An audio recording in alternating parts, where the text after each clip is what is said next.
আসসালামু আলাইকুম ছোট্ট বন্ধুরা, আশা করি তোমরা সবাই ভালো আছো। আজকে আমি তোমাদের একটি গল্প পড়াবো। চলো শুরু করি। বিসমিল্লাহির রহমানির রহিম। মহান আল্লাহর নামে শুরু করছি। ঘাসফড়িং আর পিঁপড়ার গল্প। দেখো, এখানে একটি ঘাসফড়িং আছে আর এখানে একটি পিঁপড়ার আছে। আজকে আমরা এদেরই গল্পটি পড়ব। শরতের এক দুপুর, চারপাশে রোদ ঝলমল করছে। তখন একটি ঘাসফড়িং ঘাসের উপর তিরিং বিরিং করে খেলা করছিল। ঘাসফড়িংকে দেখতে পেল একটি পিঁপড়া রোদের মধ্যে বড় একটা বোঝা টেনে নিয়ে যাচ্ছে। সে পিঁপড়াকে জিজ্ঞেস করলো, কি সুন্দর দুপুর, আলোয় চারদিক ঝলমল করছে, এমন সময় কি করছো তুমি? এসো আমরা খেলা করি। পিঁপড়া বলল, না ভাই, আমার অনেক কাজ।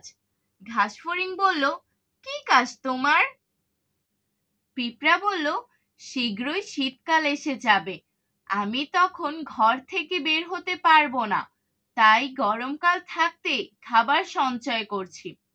ঘাসফড়িং হেসে বলল, শীতকাল আসতে এখনো অনেক দিন বাকি আছে, এসো আমরা খেলা করি। পিঁপড়া বলল, না ভাই, তুমি তোমার কাজ করো আর আমি আমার কাজ করি। ঘাসফড়িং ভাবল, পিঁপড়াটা খুব বোকা।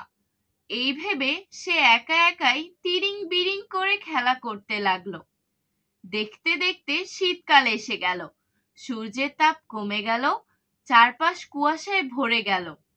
তখন ঘাসফড়িং আর খাবার খুঁজে পায় না, খেলতেও পারে না।